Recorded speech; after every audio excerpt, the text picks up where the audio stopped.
Assalamualaikum warahmatullahi wabarakatuh. Yang terhormat kepada Ibu Kepala Sekolah SDN 1 Sendang dan yang kami hormati Bapak Ibu Guru SDN 1 Sendang yang berbahagia. Pertama-tama marilah kita panjatkan puji syukur atas kehadirat Allah Subhanahu wa taala yang mana kita diberikan kesempatan untuk bisa berkumpul, bertukar pemikiran, pengalaman di tempat di kelas 3B ini. Yang kedua kalinya sholawat salam kita aturkan kepada junjungan kita Nabi Agung Muhammad Rasulullah Sallallahu Alaihi Wasallam yang mana atas hadirnya beliau di tengah-tengah akhir zaman ini membawa secercah harapan sehingga kita menjadi manusia yang terhindar dari zaman jahiliyah dan juga tentunya kita nantikan syafaatnya di yaumil qiyamah kelak. Terima kasih kepada Ibu Sukiharti selaku Kepala Sekolah SDN 1 Sendang yang mana telah memberikan kesempatan memberikan izin kepada kami untuk menyampaikan hasil pendidikan kami di calon guru penggerak. Dan teman-teman sekalian, kami ucapkan juga terima kasih karena telah bersedia hadir di tempat ini sehingga kita nantinya bisa bertukar pengalaman, bertukar pemikiran sehingga nanti harapannya dari acara ini bisa punya visi bersama untuk memajukan sekolah ini. Saya berdiri di sini tidak bermaksud untuk menggurui panjenengan, bukan, karena saya menyadari bahwa saya ini adalah orang yang masih perlu banyak belajar dari panjenengan semuanya. Jadi saya ingin bertukar pengalaman atau pengibasan dari apa yang saya dapatkan dari pendidikan yang saya jalankan. Sebelum kita masuk ke materi, nah Bapak Ibu Guru apakah masih semangat? Kalau begitu, untuk menambah semangat kita bersama, saya akan mengatakan bahwa semangat pagi, luar biasa. Alhamdulillah masih semangat di tengah-tengah jam hampir pulang ini ya. Jadi semoga ini materi ini tidak terlalu lama, ya, cukup 1 jam saja. Oke, baik, akan saya lanjutkan ke materi yang ingin saya sampaikan. Saya akan menyampaikan materi terkait dengan pemahaman dan penerapan budaya positif di sekolah. Nah, sebelum masuk ke materi budaya positif, sekarang saya ingin kita bersama-sama merubah pemikiran, merubah mindset kita berkaitan dengan pendidikan dan pengajaran. Nah, apa sebenarnya perbedaan dari keduanya? Nah, Ki Hajar Dewantara itu membedakan kata pendidikan dan pengajaran dalam memahami arti dan tujuan pendidikan. Menurut KHD, pengajaran adalah bagian dari pendidikan. Pengajaran merupakan proses pendidikan dalam memberi ilmu atau berfaedah untuk kecakapan hidup anak secara lahir dan batin. Jadi pengajaran ini adalah, saya katakan tanda kutip, hanya mentransfer ilmu, menyalurkan ilmu. Tapi kita pahami dulu arti pendidikan. Nah, pendidikan menurut KHD itu adalah memberi tuntunan terhadap segala kodrat yang dimiliki anak agar ia mampu mencapai keselamatan dan kebahagiaan yang setinggi-tingginya, baik sebagai seorang manusia maupun sebagai anggota masyarakat. Jadi kedudukan pendidikan ini bisa dikatakan lebih kompleks, lebih menyeluruh dibanding sebuah pengajaran. Mungkin kita selama ini menerapkan, saya sendiri ya, jadi saya sendiri sebagai contoh, mungkin selama saya menjadi guru sebelum mengikuti pendidikan ini, itu menganggap bahwa saya harus bisa membuat anak itu pintar, peserta didik saya pintar. Saya harus, bagaimana caranya, saya harus berusaha membuat anak didik pintar. Iya, baik, itu tujuan utamanya. Tapi apakah kita tidak mengindahkan yang namanya tentang perilaku anak? Nah, ini yang jauh lebih penting. Jadi ada yang mengatakan bahwa adab itu lebih utama daripada ilmu. Jadi kita perlu membentuk perilaku anak dulu menjadi anak-anak yang mempunyai perilaku yang positif. Jadi ketika perilaku anak itu positif, kita mudah sekali nantinya untuk mengarahkan, menuntun anak-anak untuk menjadi apa yang mereka inginkan. Dan di sini anak-anak ini memiliki kodratnya masing-masing, Bapak Ibu. Jadi anak-anak ini memiliki kodrat dasar yang dibawanya sejak lahir. Jadi kita beranggapan bahwa kita itu beranggapan kalau anak itu lahir seperti selembar kertas putih. Nah, ternyata itu menurut Kak Hadim itu tidak kurang tepat ya, bukan tidak benar tapi kurang tepat. Okay. Jadi anak-anak itu sejak lahir membawa kodrat dasarnya masing-masing. Okay. Jadi sebagai guru kita senantiasa hendaknya membangkitkan kodrat dasar itu. Jadi melalui apa? Yaitu melalui berbagai kegiatan-kegiatan yang bisa membangkitkan kodrat dasar anak-anak tersebut. Jadi itu merupakan pendidikan. Okay.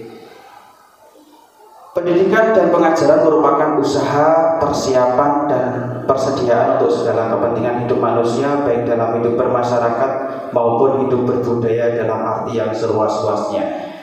Kenapa tadi saya mengatakan bahwa perilaku itu jauh lebih penting daripada ilmu, atau adab itu lebih penting dari ilmu? Karena nantinya anak-anak ini kita akan terjun di masyarakat, di mana masyarakat ini sangat luas dan beraneka macam, beraneka ragam. Nah, bagaimana menempatkan anak-anak kita nantinya ketika dewasa menjadi anak-anak yang memiliki kebahagiaan dan selamat ketika terjun di masyarakat. Jadi seperti itu. Jadi kita harus mempersiapkan anak-anak yang memiliki perilaku yang baik. Nah, salah satunya nanti kita arahnya adalah melalui budaya positif. Nah, dasar-dasar pendidikan. Kak Hadim menjelaskan bahwa tujuan pendidikan yaitu menuntun segala kodrat yang ada pada anak-anak agar mereka dapat mencapai keselamatan dan kebahagiaan yang setinggi-tingginya, baik sebagai manusia maupun sebagai anggota masyarakat. Jadi ini sebagai individu maupun sebagai makhluk sosial, Bapak Ibu. Oleh karena itu, pendidikan itu hanya dapat menuntun tumbuh atau hidupnya kekuatan kodrat yang ada pada anak-anak agar dapat memperbaiki lakunya, bukan dasarnya, hidup dan tumbuhnya kekuatan kodrat anak. Selain kodrat dasar tadi yang dimiliki anak, kita juga harus menyesuaikan dengan kodrat alam dan kodrat zamannya. Jadi kita tidak boleh memaksakan keinginan kita. Misalnya anak ini sebagai anak pegunungan, ya, daerah Sendang ini anak pegunungan, kita hendaknya tidak boleh memaksakan untuk mengajarkan mereka cara menjadi seorang nelayan. Jadi kita harus mengajarkan bagaimana anak-anak ini menjadi seorang anak yang peduli lingkungan, seperti halnya di pegunungan ini. Jadi seperti itu.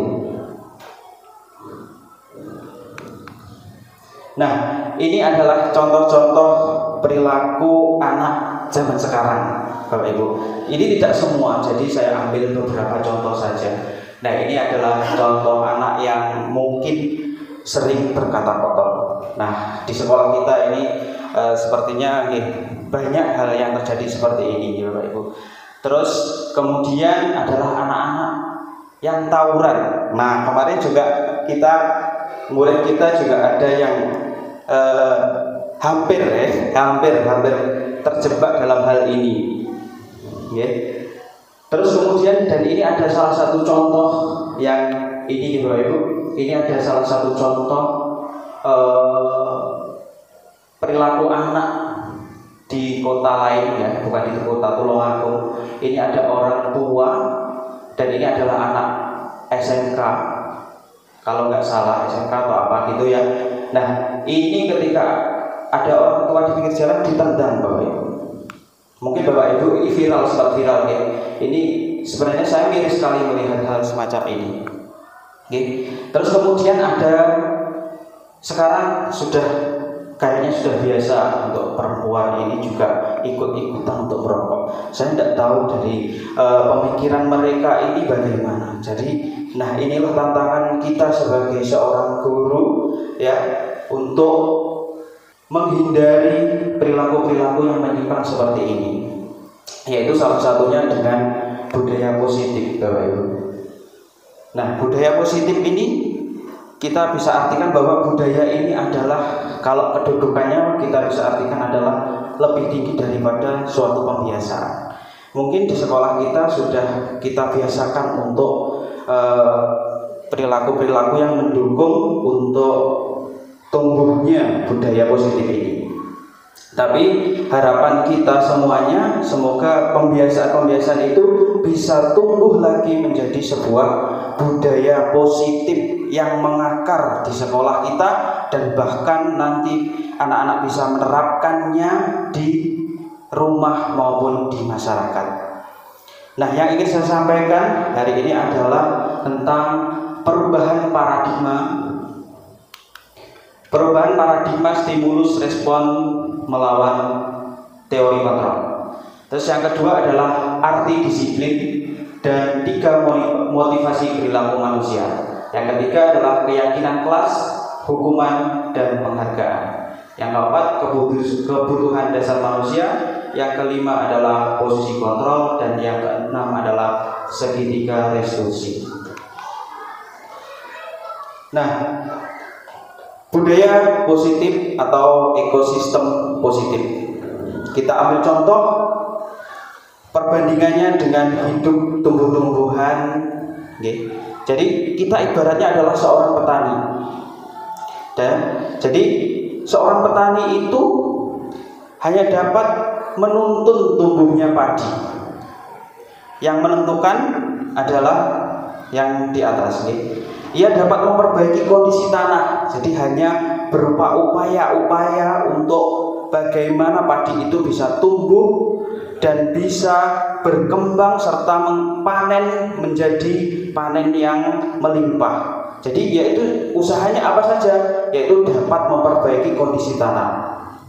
Yang kedua adalah memelihara tanaman padi. Jadi kita pelihara tanaman padi. Jadi ibaratkan padi ini adalah murid kita, dan memberi pupuk dan air, membasmi ulat-ulat atau jamur-jamur yang mengganggu hidup tanaman padi dan lain sebagainya. Ini adalah filosofinya, Bapak Ibu, bahwa kita ibaratkan anak-anak didik kita sebagai tanaman padi. Jadi kita sebagai seorang petani, kita bagaimana caranya menumbuhkan padi-padi ini untuk bisa hidup dan berhasil panen nantinya. Nah, untuk membangun budaya yang positif, sekolah perlu menyediakan lingkungan yang positif, aman dan nyaman, agar murid-murid mampu berpikir, bertindak, dan mencipta dengan merdeka, mandiri, dan bertanggung jawab. Ini maksudnya apa, Bapak Ibu? Jadi kita sebagai seorang guru perlu menyediakan ruang, lingkungan yang positif bagi anak-anak didik kita. Jadi alhamdulillah di sekolah kita bapak ibu gurunya tidak ada bapaknya kok bapak ibu guru ya, bapaknya tidak ada yang merokok. Alhamdulillah itu sudah salah satu nilai plus bagi sekolah kita, sehingga kita bisa mengajarkan kepada anak-anak kita bahwa merokok itu sebenarnya tidak bermanfaat untuk diri seseorang. Nah, selain itu kita juga membiasakan anak-anak untuk selalu berbudaya, selalu melaksanakan penebalan ketakwaan, yaitu dengan sholat duha, sholat zuhur berjamaah, dan membaca Asmaul Husna. Dan perlu kita perhatikan bahwa hal itu masih pembiasaan, semoga nantinya menjadi budaya yang bisa diterapkan berkelanjutan, baik di sekolah maupun di rumah. Nah, perubahan paradigma. Nah, sekarang Bapak Ibu akan saya berikan sebuah kegiatan. Jadi saya sudah menyiapkan kertas, saya umpatkan di sortaplak. Jadi tadi ini kita harus merubah konsepsi kita atau mindset kita, atau paradigma kita berkaitan dengan budaya positif tersebut. Nah, ini akan saya bagikan lembaran kertas. Niki Pak Tung.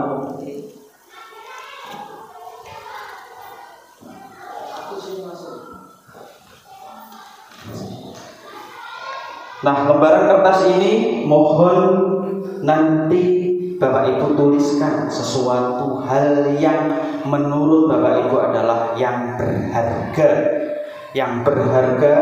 yang bisa menjadi motivasi Bapak Ibu untuk mempertahankannya. Silahkan. Nah, sudah Pak Eko? Silahkan untuk dituliskan. Nah, untuk yang lainnya, jadi pada teman sebangkunya ini nanti mohon untuk berusaha juga untuk bagaimana mengambil atau bisa membuka kepalan tangan dari temannya tersebut. Sudah, Bapak Ibu? Sudah? Oke. Nah, sekarang Bapak Ibu bisa menggenggamnya tulisan yang sudah Bapak Ibu tulis tadi. Silakan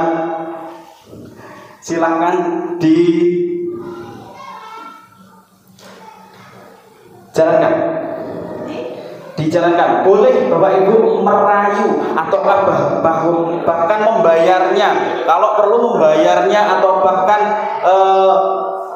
merayunya dilikidik oleh. Sing penting ora dijotosi mawon nggih. Dijotosi jangan, itu penganiayaan, itu bukan budaya positif. Jadi silahkan berusaha merayu juga boleh, nggih. Silahkan, sudah? Mungkin ada yang mempertahankan genggamannya. Oke, Bu Ki mempertahankan, Pak Adri juga mempertahankan. Mungkin ada yang membuka genggamannya. Oh, Bu Ida sama Pak Eko. Nah, kenapa kok Bu Ki mempertahankan genggamannya? Mungkin alasannya kenapa Bu Ki?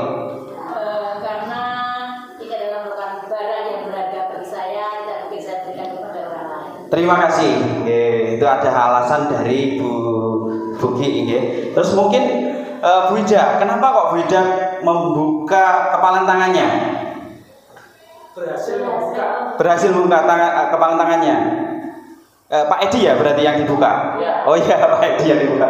Kenapa Pak Edi kok membiarkan Bu Ida membuka kepalan tangannya? Dia menggunakan cara mengilik-ilik. Mengilik-ilik, oh gitu.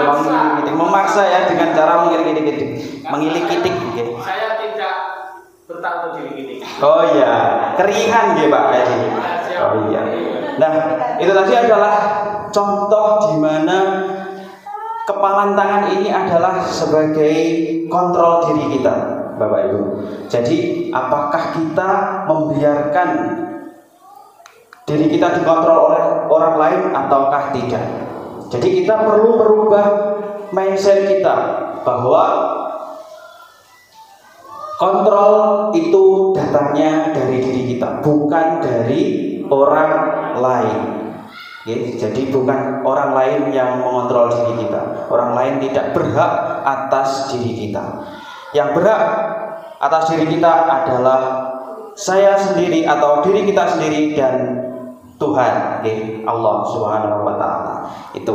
Jadi, perubahan paradigma teori kontrol. Nah, kita perlu merubah ini bahwa ada miskonsepsi, Bapak Ibu. Jadi ini sesuatu yang sudah lazim diterapkan di sekolah kita. Nah, ini perlu kita rubah dari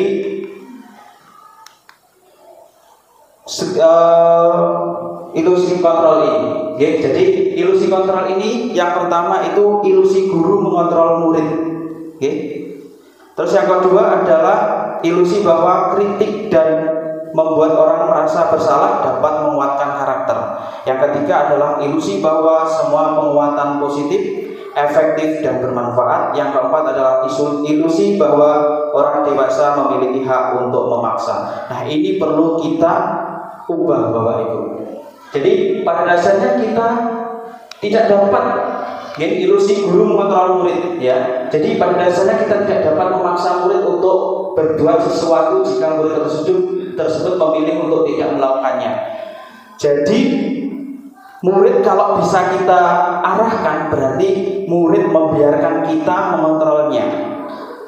Tapi sebaliknya, kita kalau bisa misalnya, ndang nyapu sana loh. Nah, itu berarti kemudian anak ini tidak mau menjalankan, berarti anak ini tidak mau dikontrol oleh kita.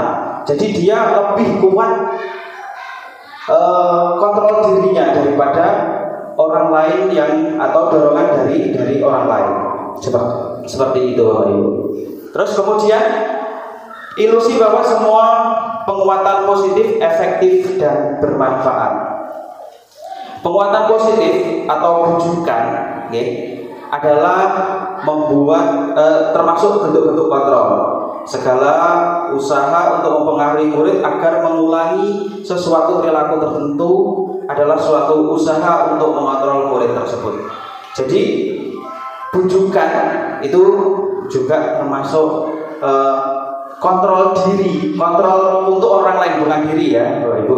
Jadi kita bujuk, tadi seperti saya contohkan adalah membujuk anak-anak untuk menyapu. Nah, ayo kita nyapu bersama-sama. Nah, itu juga termasuk anak ini membiarkan kita mengontrol dirinya, seperti itu. Terus yang ketiga adalah ilusi bahwa kritik dan membuat orang lain merasa bersalah dapat menguatkan karakter. Jadi kita harus hati-hati untuk menggunakan kritik ini. Jadi tidak semuanya kebal terhadap kritik, Bapak Ibu. Jadi kita apalagi kepada anak-anak. Jadi kita harus berhati-hati untuk menggunakan kritik atau pemberian rasa bersalah ini, karena tentunya penggunaan kritik yang tidak tepat itu dapat mematikan identitas anak, atau anak ini akan menjadi identitas yang gagal. Terus yang keempat adalah ilusi bahwa orang dewasa memiliki hak untuk memaksa. Jadi kita sebagai orang dewasa, itu sebenarnya memiliki tanggung jawab untuk membuat murid-murid berbuat hal-hal tertentu. Tapi apapun yang dilakukan dapat diterima. Kalau misalnya bisa diterima tidak masalah. Tapi kalau misalnya menggerakkan atau membuat murid berbuat hal-hal tertentu yang kurang baik, itu jadinya anak ini akan kurang baik pula nanti untuk ke depan anaknya. Nah, yaitu kita perlu adanya perubahan paradigma stimulus respon menjadi teori kontrol. Bisakah kita mengontrol seseorang, Bapak Ibu? Tadi tidak bisa, gitu, tidak bisa. Jadi stimulus respon ini kita mencoba mengubah orang agar berpandangan sama dengan kita. Kita diciptakan oleh Allah itu menjadi makhluk yang berbeda. Jadi kita tidak boleh menyamakan satu sama lain. Kita adalah diri yang berbeda satu sama orang lain. Jadi punya pandangan dan pemikiran yang berbeda-beda pula. Jadi itu. Terus kemudian yang kedua yaitu perilaku buruk dilihat sebagai suatu kesalahan. Oke, perilaku buruk dilihat dulu, gitu, Bapak Ibu. Oke. Jadi mereka anak-anak ini berperilaku buruk ini kita lihat dulu apa alasannya, seperti itu. Terus kemudian semua perilaku memiliki tujuan. Jadi kalau teori kontrol itu semua perilaku memiliki tujuan. Terus yang ketiga yaitu orang lain bisa mengontrol saya. Bisa enggak? Enggak bisa ya. Jadi yang mengontrol diri kita adalah diri kita sendiri. Terus pemaksaan ada pada saat bujukan yang gagal. Jadi paksaan itu adalah bujukan yang gagal, ya. Terus kemudian yaitu model berpikir menang atau kalah. Nah, jadi kalau teori kontrol itu model berpikirnya adalah menang dan menang. Jadi tidak ada yang kalah, Bapak Ibu. Terus bagaimana seseorang bisa merubah dari paradigma stimulus respon kepada pendekatan teori kontrol? Nah, ini adalah pendapat dari ahli yaitu Stephen R. Covey, ya, dari bukunya Principle Centered Leadership tahun 1991. Nah, beliau mengatakan bahwa bila kita ingin membuat kemajuan perlahan, sedikit-sedikit ubahlah sikap atau perilaku Anda. Namun bila kita ingin memperbaiki cara-cara utama kita, maka kita perlu mengubah kerangka acuan kita. Ubahlah bagaimana Anda melihat dunia, bagaimana Anda berpikir tentang manusia. Ubahlah paradigma Anda, skema pemahaman dan penjelasan aspek-aspek tertentu tentang realitas. Jadi kita yang namanya perubahan itu tidak seperti membalikkan sebuah telapak tangan, ya. Jadi perlu adanya proses. Jadi kita seperti halnya di sekolah kita terapkan adanya pembiasaan. Suatu saat bisa menjadi budaya, dan budaya ini lahirnya adalah dari diri setiap warga sekolah, bukan karena adanya sebuah peraturan. Terus kemudian materi selanjutnya adalah apakah itu disiplin, atau tepatnya ini apa itu disiplin. Nah, disiplin ini berasal dari bahasa Latin yaitu disiplina, yang artinya belajar. Makna asal dari kata ini berkonotasi dengan disiplin diri dari murid-murid Socrates dan Plato. Jadi disiplin ini masih ada dorongan dari luar, bukan datangnya dari dalam diri. Padahal kita nanti budaya ini itu yang baik adalah datangnya dari diri kita, bukan dari eksternal, bukan datangnya dari peraturan atau apa. Jadi kita mengerti bahwa disiplin ini penting untuk diri kita sendiri. Nah, itulah yang dinamakan adalah disiplin diri. Disiplin diri membuat orang menggali potensinya menuju sebuah tujuan apa yang dia hargai. Jadi potensi apa yang dimilikinya itu digali. Namun dalam budaya kita, makna kata disiplin telah berubah menjadi sesuatu yang dilakukan seseorang pada orang lain untuk mendapatkan kepatuhan.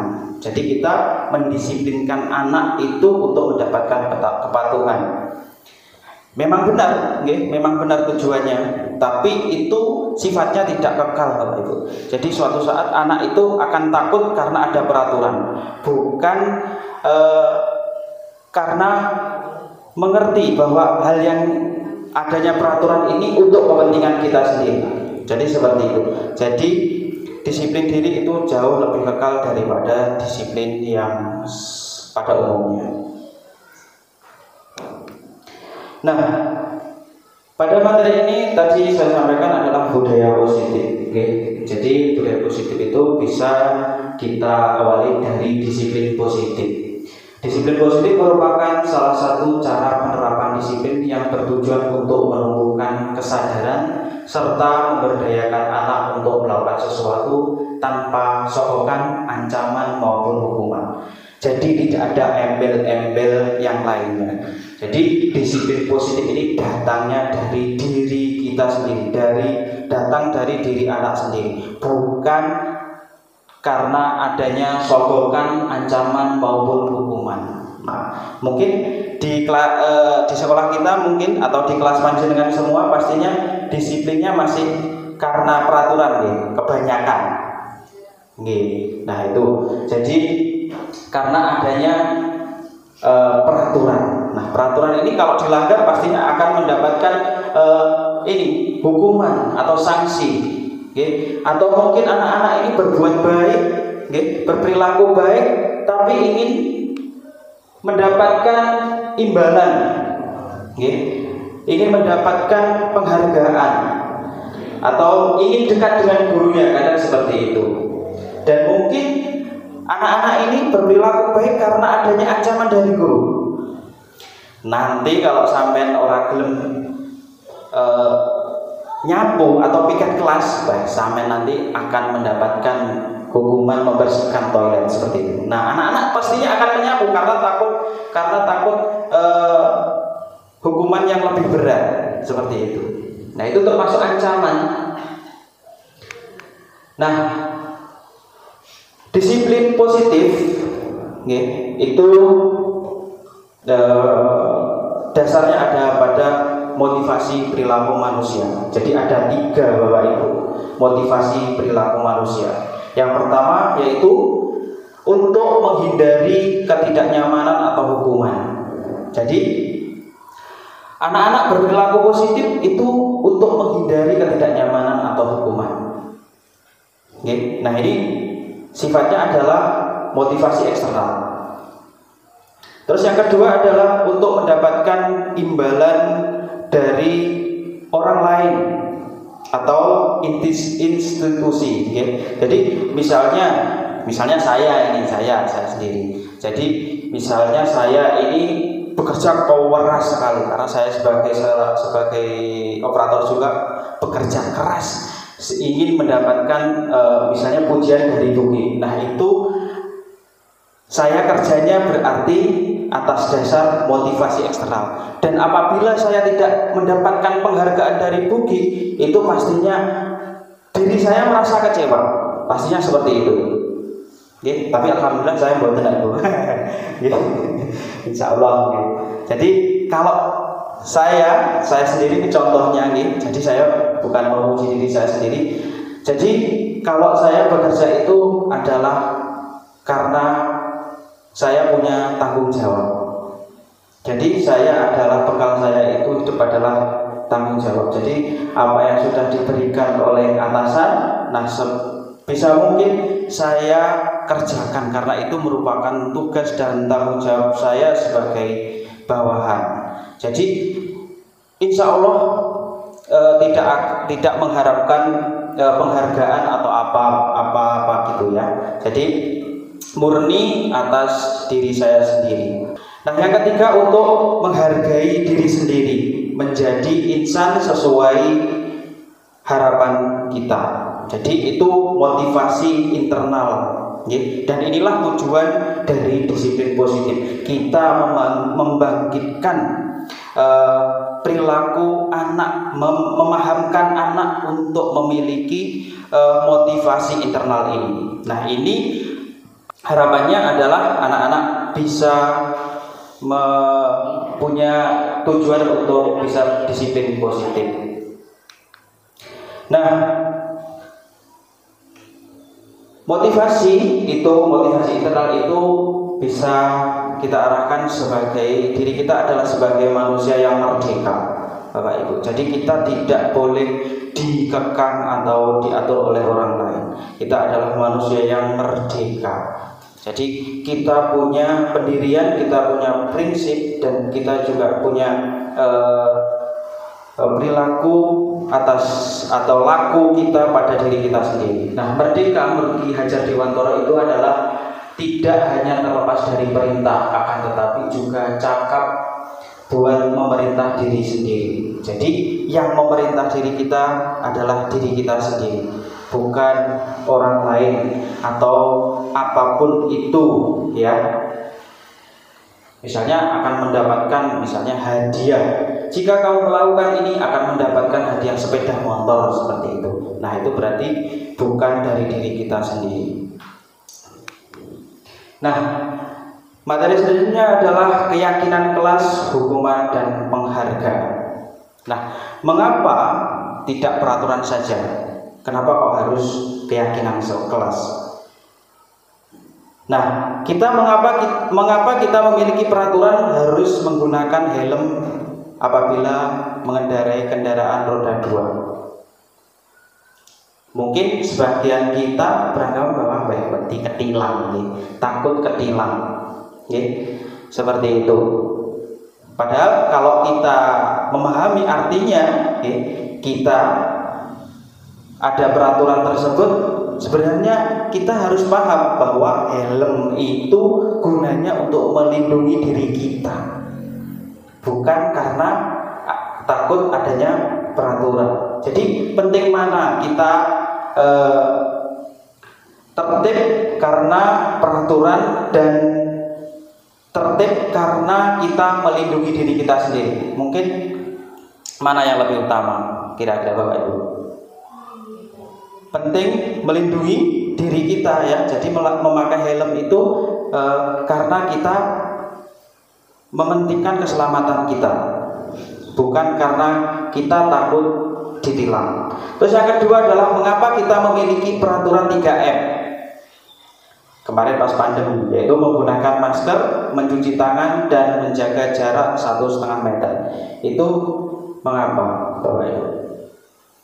Karena kita takut kena razia, ataukah karena kita melindungi diri kita agar tidak terkena virus COVID kemarin?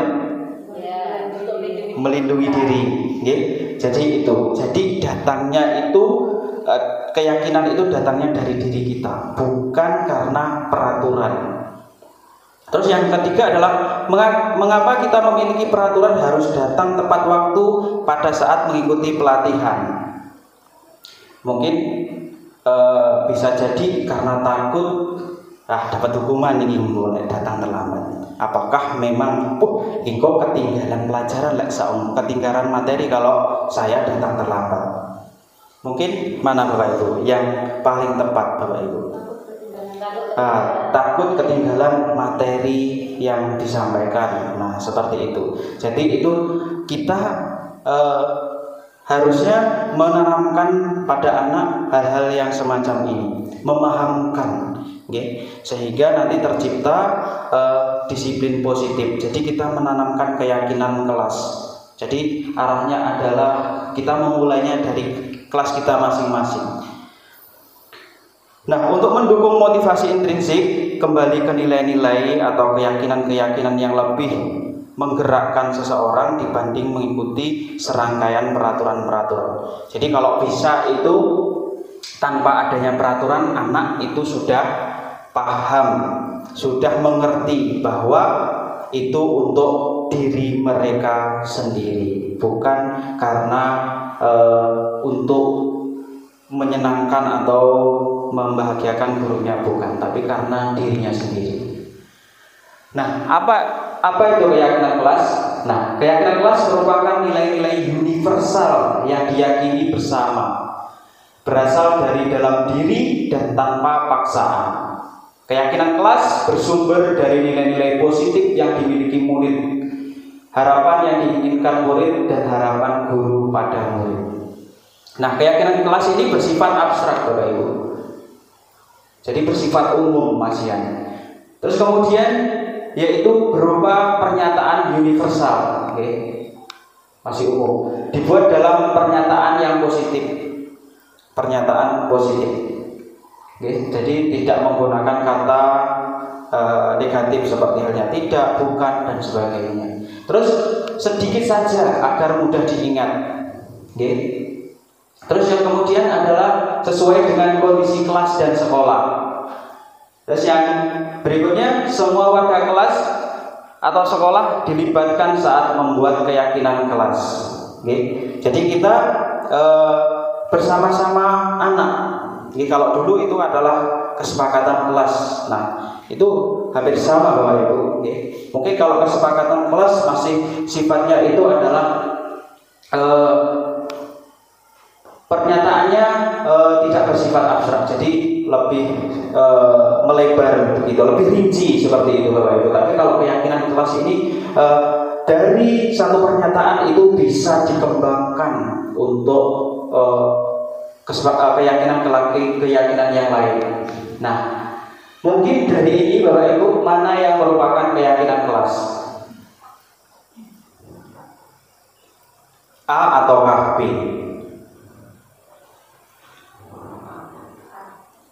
A atau B, Bapak Ibu? A, Bapak Ibu. Jadi disiplin, religius, peduli lingkungan, dan toleransi. Nah, ini merupakan keyakinan kelas yang bisa diterapkan untuk yang lebih luas. Misalnya disiplin itu kalau kita yakini bahwa untuk apa saja, misalnya datang tepat waktu, disiplin menjalankan piket kelas dan sebagainya. Jadi bukan merinci seperti ini. Kalau ini sifatnya khusus Bapak Ibu, tapi kalau di sini adalah sifatnya masih umum dan bisa dikembangkan untuk keyakinan-keyakinan yang lain. Jadi untuk bisa diterapkan. Kemudian religius, jadi berdoa dengan khidmat, misalnya dengan sholat tepat waktu dan sebagainya, banyak yang lainnya. Peduli lingkungan, misalnya yaitu kita rinci, kita berikan keyakinan bahwa peduli lingkungan itu banyak sekali untuk anak-anak, serta kemudian toleransi. Jadi dari dua gambar ini yang menurut panjenengan adalah yang A, yang merupakan keyakinan kelas. Nah, ini keyakinan kelas dari kelas saya, yaitu kelas 3B. Cita kebersihan. Jadi kebersihan bukan hanya di kelas, tapi cita kebersihannya bisa jadi meluas sampai halaman sekolah, bahkan taman, bahkan lingkungan sekolah seluruhnya. Jadi anak-anak bisa peduli terkait dengan kebersihan, bukan hanya kebersihan misalnya lantai, tidak, tapi kebersihan diri juga termasuk di dalamnya. Terus yang kemudian adalah rukun. Nah, rukun ini bisa jadi ini bisa dikembangkan bahwa kita satu sama lain harus rukun dengan teman sekelas, bahkan dengan antar kelas, bahkan antar teman yang lainnya. Tekun, nah tekun ini banyak ya Bapak Ibu. Terus menolong, nah ini juga masih sifatnya umum. Kemudian bertanya, jadi kita berikan kesempatan kepada anak-anak seluas-luasnya untuk selalu bertanya, karena mereka punya benak yang harus kita pecahkan. Jadi jangan batasi anak-anak untuk bertanya. Jadi nanti akan malu bertanya seperti saya. Jadi nanti malah gagap ketika dewasa seperti ini. Terus kemudian perbedaan hukuman dan konsekuensi. Lihat jam, buat menunggu 1 jam. Hukuman ya. Jadi hukuman ini adalah sesuatu yang menyakitkan. Hukuman adalah sesuatu yang menyakitkan. Apa nggih? Iya. Terus kemudian adalah membuat anak sakit, baik itu fisik, baik itu hatinya. Hukuman itu tidak hanya fisik ya, tapi hukuman itu bisa diloni. Bocah kok, nah itu sudah menyakiti anak. dan itu bisa menjadi identitas yang gagal bagi anak. Terus kemudian yaitu anak membenci kedisiplinan. Kita sebenarnya memberikan kedisiplinan peraturan itu untuk menertibkan anak, tapi bisa jadi karena dapat hukuman terus akhirnya anak malah benci dengan kedisiplinan itu. Terus hukuman itu juga sifatnya paksaan, bukan datangnya dari diri anak. Terus kemudian konsep diri yang buruk. Jadi mereka menganggap bahwa dirinya, wah aku bocah sing kurang sip iki misalnya gitu. Mereka beranggapan seperti itu. Yang berikutnya anak belajar untuk menyembunyikan kesalahan. Jadi malah berbohong, takut mendapatkan hukuman. Terus anak ini akan mudah marah, merasa bersalah, dipermalukan, merasa tak dihargai. Nah, ini adalah lebih runcing ya, lebih bahaya. Jadi efeknya itu lebih bahaya hukuman itu. Jadi kita di sekolah kita sebisa mungkin untuk menghindari hukuman tersebut. Nah, bagaimana kalau dengan konsekuensi? Nah, konsekuensi ini masih bisa dilaksanakan di Bapak Ibu, yaitu sesuatu yang harus terjadi karena mungkin anak-anak melanggar karena sudah punya keyakinan kelas dan kesepakatan kelas sehingga anak ini melanggar. Nah, mungkin kita bisa ajukan sebuah pertanyaan, nah, kenapa kamu kok melanggar? Kenapa kamu kok melanggar? Alasannya kenapa? Nah, sekarang apa yang akan kamu lakukan setelah kamu melanggar hal ini? Nah, jadi kita membangkitkan disiplin diri pada anak itu sendiri. Terus kemudian membuat anak merasa tidak nyaman dalam jangka waktu pendek. Jadi sifatnya konsekuensi ini tidak panjang Bapak Ibu ya. Jadi sifatnya adalah pendek. Anak menghargai disiplin. Jadi anak sedikit mengerti tentang disiplin itu.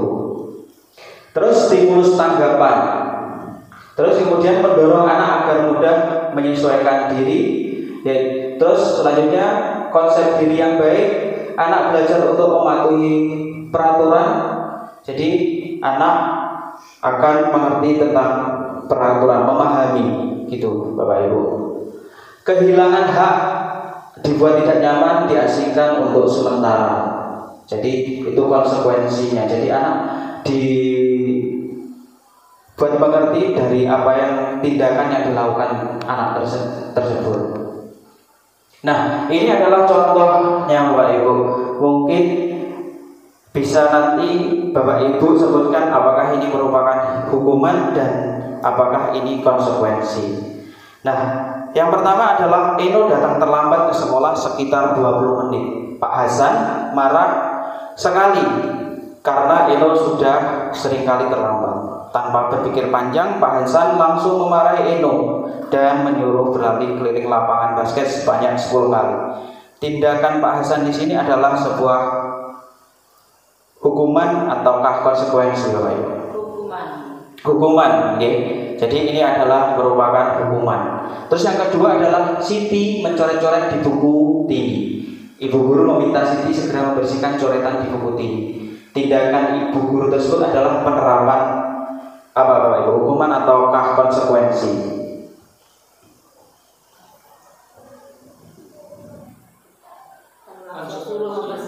Iya, konsekuensi. Jadi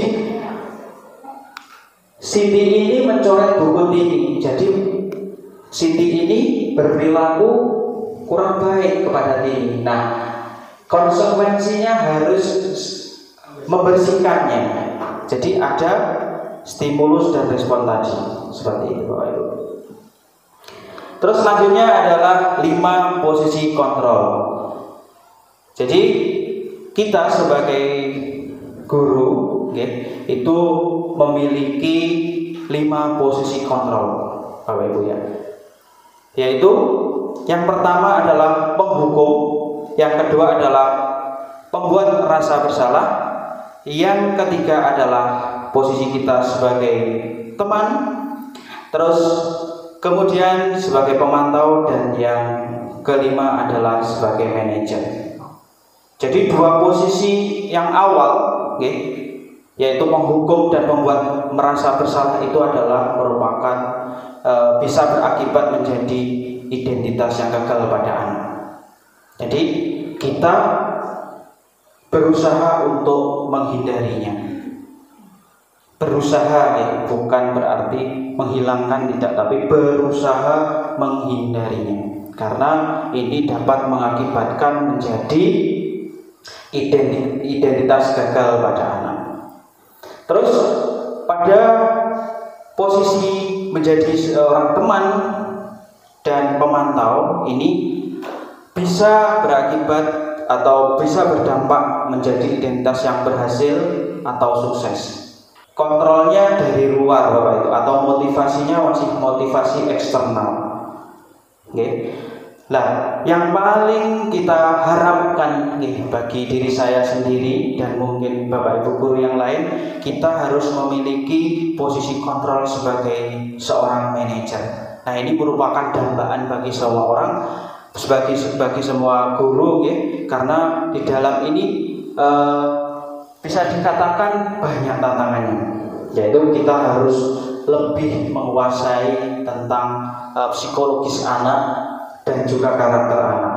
Selain itu, kita juga harus memiliki tingkat kesabaran yang luas, Bapak Ibu. Jadi tidak mudah emosi seperti itu. Nah, penghukum ini, guru berbuat ini adalah seperti halnya menghardik, menunjuk-nunjuk, menyakiti, bahkan menyindir. Nah, ini mungkin masih sering dilakukan oleh kebanyakan guru, tapi kita harus menghindarinya. Nah, guru berkata, kalau kamu tidak melakukannya, awas ya, rasakan, gitu. Hasilnya yaitu anak akan memberontak, menyalahkan orang lain dan berbohong. Nah, bukan saya loh Pak, itu loh. Misalnya Pak Eko sing gitu. Jadi menyalahkan orang lain, bukan menyadarinya, dan justru akan malah berbohong, Bapak Ibu. Kemudian kaitannya dengan dunia berkualitas, yaitu murid meletakkan guru di luar dunia berkualitas. Jadi guru itu harus tidak anggap gurunya, karena anak ini akan membencinya, bahkan seperti itu. Nah, murid berkata, biarkan saja, nanti juga marah-marah lagi. Nah, ini yang mungkin terjadi pada anak didik kita sebagian. Jadi saya juga pernah mengalaminya. Mungkin salah satu anak didik ketika saya ajak untuk piket bersama, sebenarnya itu piket di halamannya sendiri, tapi justru malah seperti itu perkataannya. Jadi kita itu kayak kecewa gitu, seperti itu. Jadi agar tidak terjadi hal semacam ini, kita harus menghindari menghukum anak. Nah, dampak pada murid yaitu mengulangi kesalahan. Jadi akan mengulanginya lagi. Terus pada posisi kedua yaitu membuat merasa bersalah, berceramah dan mengatakan seharusnya kamu gini, ibu kecewa loh, bapak ya saya, bapak kecewa loh kalau kalian tidak melaksanakannya. Nah, seperti itu. Terus guru berkata, kamu seharusnya sudah tahu, bapak lelah sekali mengatakannya, ibu stres, wes sakarepmu. Nah, seperti itu. Itu adalah perkataan dari pembuat merasa bersalah. Hasilnya yaitu menyembunyikan, menyangkal dan berbohong. Jadi hampir sama Bapak Ibu dengan hasil dari perbuatan atau kontrol guru sebagai seorang penghukum. Terus kemudian yaitu kaitan dengan dunia berkualitas, murid meletakkan guru di dalam dunia berkualitas. Terus murid berkata, maafkan saya, jadi agak sedikit ada perubahan Bapak Ibu. Dampak pada murid merasa rendah diri. Nah, malah kurang percaya diri anak-anak. Jadi nantinya takut salah lagi seperti itu. Terus posisi ketiga adalah sebagai teman. Nah, di sini posisi sebagai teman ini anak-anak teman dan pemantau ini anak-anak mengharapkan imbalan atau ketergantungan pada orang lain. Jadi guru berbuat yaitu membuat alasan-alasan untuk muridnya. Guru berkata, ayolah lakukan demi ibu, demi bapak dan sebagainya. Masa kamu tidak mau? Ingat tidak, ibu pernah bantu. Nah, seperti itu. Terus untuk hasilnya yaitu menjadi ketergantungan anak, terus ketergantungan untuk mendapatkan imbalan atau pengakuan dari guru. Terus yang ketiga adalah murid meletakkan guru sebagai orang yang sangat penting di dunia berkualitas. Terus murid berkata, saya pikir bapak atau ibu teman saya. Ternyata begitu. Jadi memposisikan gurunya sebagai teman. Dampak pada murid lemah, tidak mandiri dan tergantung. Terus posisi yang berikutnya yaitu sebagai pemantau, menghitung dan mengukur. Jadi guru berkata apa peraturannya. Terus yang hasilnya menyesuaikan diri bila diawasi. Jadi kalau diawasi akan berusaha melakukan sebaik mungkin. Terus dengan dunia berkualitas, murid meletakkan guru, peraturan dan hukuman di dunia berkualitas. Murid berkata, berapa banyak bintang yang saya harus peroleh, berapa halaman yang harus saya tulis, berapa halaman yang harus saya kerjakan. Dampak pada murid adalah menitik beratkan pada sanksi atau hadiah untuk dirinya. Jadi menghindari sanksi sedikit mungkin dan juga mengharapkan hadiah yang lebih banyak dari seorang guru. Terus yang posisi yang terakhir yaitu sebagai manajer. Jadi ini anak kita menghargai diri sendiri. Ya, jadi mengerti akan pentingnya disiplin positif bagi dirinya sendiri. Yaitu yang pertama, guru mengajukan pertanyaan-pertanyaan. Nah, jadi kenapa kamu kok melakukan hal semacam itu, seperti itu. Nah, ini guru berkata apa yang kita yakini, apa yang bisa kau kerjakan untuk memperbaiki masalah ini, dan hasilnya adalah menguatkan pribadi. Jadi membangkitkan motivasi dirinya atau motivasi internalnya. Murid meletakkan dirinya sebagai individu yang positif dalam dunia berkualitas. Bagaimana caranya saya bisa memperbaiki keadaan. Terus yang dampak pada muridnya adalah mengevaluasi diri. Bagaimana cara saya memperbaiki diri. Nah, sekarang yaitu tentang kebutuhan dasar manusia. Jadi ada 5 kebutuhan dasar manusia, Bapak Ibu ya. Yang pertama adalah survivor, yang kedua adalah cinta kasih atau diterima, terus penguasaan, terus yang ketiga, yang keempat adalah kesenangan, dan yang kelima adalah kebebasan. Ini adalah kebutuhan dasar manusia. Setiap orang pasti memilikinya. Nah, pernahkah Anda melihat siswa melakukan pemalakan di kelas di sekolah? Pastinya sesekali pernah ya. Jadi entah itu di sekolah ini atau dulu waktu kita sebagai murid. Ketika kebutuhan dasar tak terpenuhi ya, dengan baik, maka besar kemungkinan akan terjadi perilaku yang tidak sesuai dengan norma atau aturan yang berlaku. Jadi ini kemungkinan besar ada kebutuhan dasar yang belum tercukupi pada anak tersebut. Jadi mendorong anak tersebut melakukan hal-hal semacam ini. Misalnya pemalakan ini. Nah, anak-anak ini mungkin kebutuhan dasarnya terkait dengan kebutuhan hidupnya kurang, mungkin tidak dapat sangu dari orang tuanya, sehingga anak ini melakukan pemalakan, meminta orang. Atau bahkan mungkin mereka anak-anak ini melakukan pemalakan karena senang saja. Nah, berarti kebutuhan untuk kesenangan anak ini belum tercukupi. Nah, kebutuhan bertahan hidup itu survival, okay?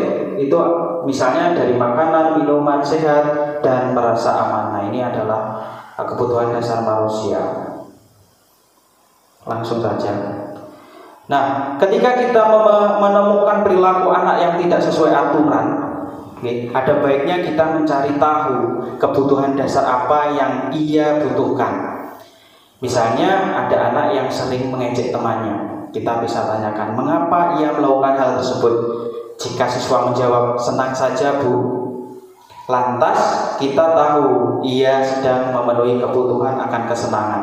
Jadi dia memenuhi kebutuhan dasarnya berupa kesenangan. Setelah tahu kebutuhan dasar yang hendak anak tersebut penuhi, kita bisa membimbing mereka memperbaiki perilakunya melalui yaitu dengan restitusi. Apa itu restitusi? Restitusi itu adalah proses menciptakan kondisi bagi murid untuk memperbaiki kesalahan mereka, sehingga mereka bisa kembali pada kelompok mereka dengan karakter yang lebih kuat, yaitu pendapat dari Gosen pada tahun 2004. Jadi restitusi ini adalah sebagai upaya untuk mengembalikan anak pada kelompok mereka. Nah, ciri-ciri restitusi yaitu yang pertama bukan untuk menebus kesalahan, namun untuk belajar dari kesalahan. Terus yang kedua yaitu memperbaiki hubungan. Jadi agar sosial anak ini menjadi baik kembali, bukan malah memperlebar atau membuat pemicu masalah berikutnya. Yang ketiga adalah tawaran, bukan paksaan. Terus yang keempat, restitusi menuntut untuk melihat ke dalam diri. Yang kelima, restitusi mencari kebutuhan dasar yang mendasari tindakan. Restitusi diri adalah cara yang paling baik untuk memperbaiki diri. Yang ketujuh, restitusi fokus pada karakter bukan tindakan. Jadi penguatan karakter, Bapak Ibu, bukan tindakan saja. Terus yang kedelapan, restitusi ini fokus pada solusi, memberikan solusi pada anak. Terus yang kesembilan adalah restitusi mengembalikan murid yang berbuat salah pada kelompoknya. Nah, ini merupakan segitiga restitusi, Bapak Ibu. Jadi salah satu alternatif dalam menerapkan restitusi pada anak. Nah, ini ada 3 tingkatan, Bapak Ibu. Yaitu yang pertama adalah validasi menstabilkan identitas. Oke. Nah, ini tujuannya adalah untuk membuat murid yang merasa gagal karena berbuat salah menjadi positif terhadap dirinya. Nah, guru bisa berkata yaitu berbuat salah itu hal yang manusiawi. Nah, jadi seperti itu kita tanyakan. Tidak ada yang manusia yang sempurna dan sebagainya, Bapak Ibu. Terus kemudian adalah memvalidasi tindakan yang salah. Nah, membantu pada proses ini yaitu kita membantu murid mengenali kebutuhan yang ingin dipenuhinya ketika melakukan kesalahan itu. Pada dasarnya setiap tindakan manusia tujuannya adalah memenuhi kebutuhan dasarnya. Apakah itu penguasaan, kebebasan, cinta, atau rasa diterima, dan kesenangan serta survival. Nah, kita sebagai guru bisa berkata, kamu bisa saja melakukan hal yang lebih buruk, tapi kamu tidak melakukannya kan? Kamu pasti punya alasan mengapa melakukannya. Jadi kita tanyakan, kenapa alasannya? Terus tahapan yang berikutnya adalah menanyakan keyakinannya. Jadi kita sudah membahas tentang keyakinan kelas yang ada pada diri kita dan pada kelas kita, sehingga anak-anak juga harusnya berusaha meyakini apa yang disepakati bersama. Yaitu prosesnya murid melihat kesalahannya dihubungkan dengan nilai-nilai kebajikan yang diyakininya, mendasarkan manusia berinteraksi dengan orang lain. Nah, ini bisa dilakukan dengan cara yaitu guru berkata apa nilai yang kita percaya di kelas atau di sekolah kita, nilai-nilai kebajikan dan atau keyakinan apa yang telah kita sepakati bersama. Nah seperti itu Bapak Ibu. Nah ini merupakan yang saya penerapan segitiga restitusi yang saya laksanakan di kelas saya. Ini kok tidak mau terputar. Halo Mas Reza. Halo Pak, apakah Pak Anton tadi saya? Iya Mas Reza. Tahu tidak mengapa Pak Anton panggil Mas Reza tadi ke sini? Tahu Pak, karena saya benar Cianjur saya tidak berenang sendiri. Oh iya. Menurut Mas Reza, hal yang Mas Reza itu sudah benar atau salah? Salah Pak. Iya. Bapak juga pernah melakukan hal yang serupa seperti ini. Oke. Baiklah, kita akan menyelesaikan masalah ini bersama-sama ya. Kamu pasti punya alasan mengapa kamu membohongi temanmu sehingga tidak melakukan sumbangan. Uangnya justru kamu berikan ikan. Oke. Apa coba alasan kamu? Karena ikan di rumah semua pada mati Pak. Kok pada mati? Jadi uangnya diberikan ikan. Memang Mas Reza ya, menyumbang itu hak setiap orang. Tapi Pak Anton minta kamu lebih mementingkan kepedulian sosial dulu daripada hanya sekadar keinginan untuk beli ikan. Beli ikan kan bisa kapan saja ya kan? Iya. Terus apakah kamu masih ingat keyakinan kelas kita? Masih Pak. Oh iya, apa coba keyakinan kelas kita? Jujur. Iya, kita harus jujur ya. Iya. Nah, itu Mas Reza tahu. Apakah keyakinan kelas tersebut harus dilaksanakan? Nah? Iya Pak. Iya. Apa yang akan Mas Reza lakukan supaya bisa melaksanakan keyakinan kelas itu dengan baik? Saya tidak akan mengulangi lagi. Terus kemudian Masih loading. Saya akan lebih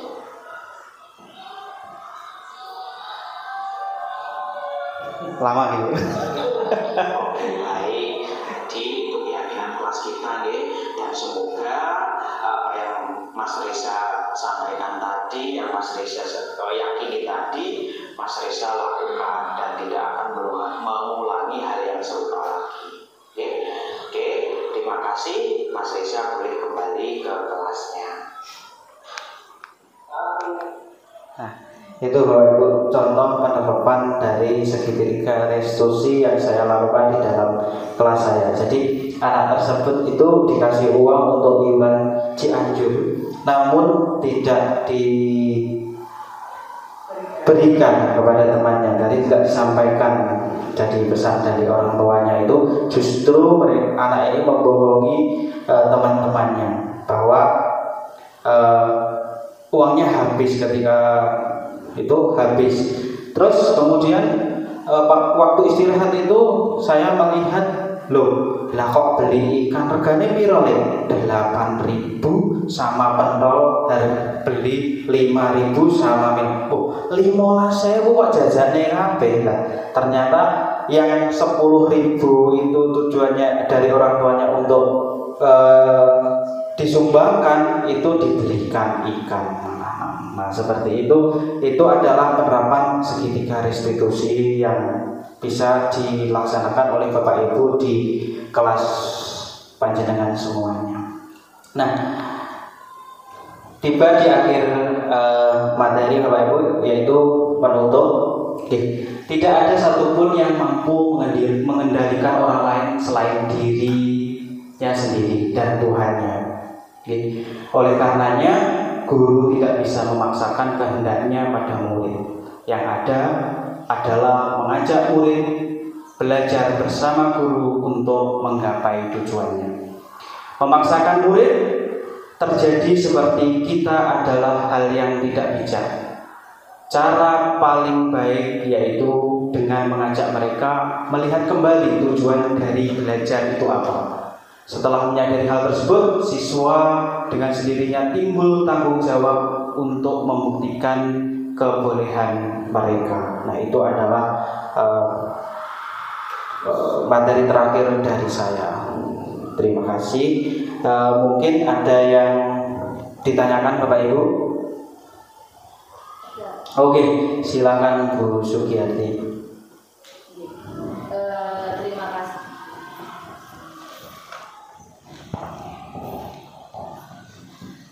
Terima kasih Anto. Tadi kami sudah menerima ilmu atau sudah ditransfer ilmu dari Pak Anton yang didapatkan dari pendidikan guru penggerak. Tentunya sangat bermanfaat bagi kami. Dan pada kesempatan ini ada satu pertanyaan yang akan kami pertanyakan. Tentunya di sini gini Pak Anton, bahwa sikap dan perilaku anak maupun perilaku Bapak Ibu guru tentunya berbeda. Untuk pertanyaan saya, bagaimanakah budaya positif ini bisa diterapkan di semua kelas sehingga bisa tercipta suasana sekolah yang kondusif dan nyaman? Terima kasih.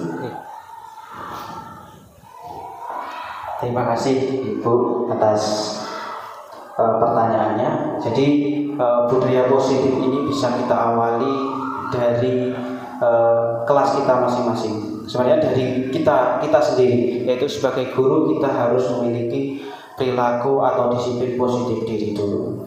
Baru kita akan bisa terapkan di kelas kita masing-masing, yaitu dengan membuat keyakinan kelas tersebut. Oke. Jadi membuat keyakinan kelas bersama-sama guna membangkitkan atau memahamkan anak bahwa disiplin positif itu penting. Terus kemudian selanjutnya disiplin positif itu bisa kita kembangkan, kita sebarkan melalui kegiatan-kegiatan atau program-program ekstrakurikuler yang ada di sekolah kita. Nah, di dalam kegiatan ekstrakurikuler atau pembiasaan-pembiasaan yang sudah kita lakukan bisa kita tularkan dan kita kembangkan agar anak-anak ini bisa menjadi anak yang mengerti, memahami dan menjalankan disiplin positif dari diri mereka masing-masing. Seperti itu Bu. Mungkin ada yang lain? Tidak ada ya? Terima kasih. Semoga apa yang saya sampaikan ini bermanfaat bagi diri saya sendiri dan bagi Bapak Ibu guru yang lainnya. Tapi sebelum menutup pemaparan ini, mari kita semangat pagi lagi. Okay? Semangat pagi. Luar biasa. Terima kasih. Saya akhiri. Assalamualaikum warahmatullahi wabarakatuh.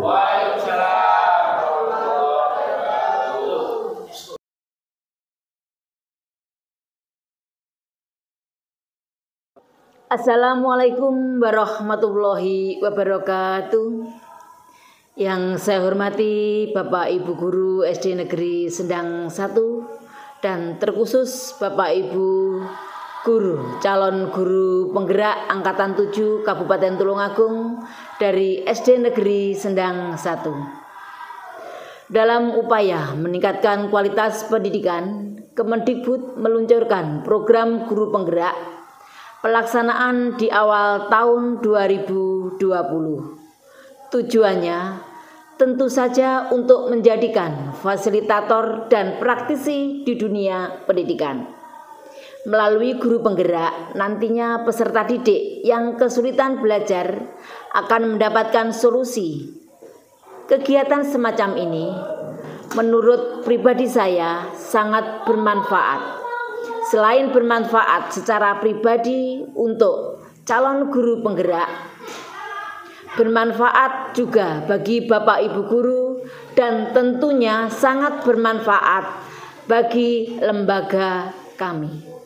Harapan kami apa yang Bapak Ibu calon guru penggerak dapatkan di pendidikan guru penggerak bisa disampaikan atau bisa ditularkan kepada Bapak Ibu guru lain sehingga esensi dari tujuan pendidikan guru penggerak ini dapat dipahami dan dijalani oleh Bapak Ibu guru yang lain.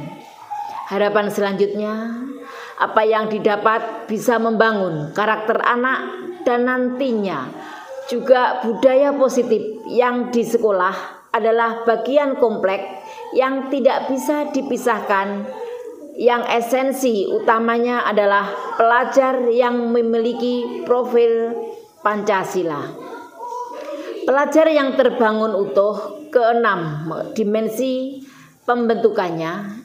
Dimensi ini antara lain beriman, bertakwa kepada Tuhan Yang Maha Esa dan berakhlak mulia, mandiri, bergotong royong, berkebinekaan global, bernalar kritis, dan yang keenam adalah kreatif.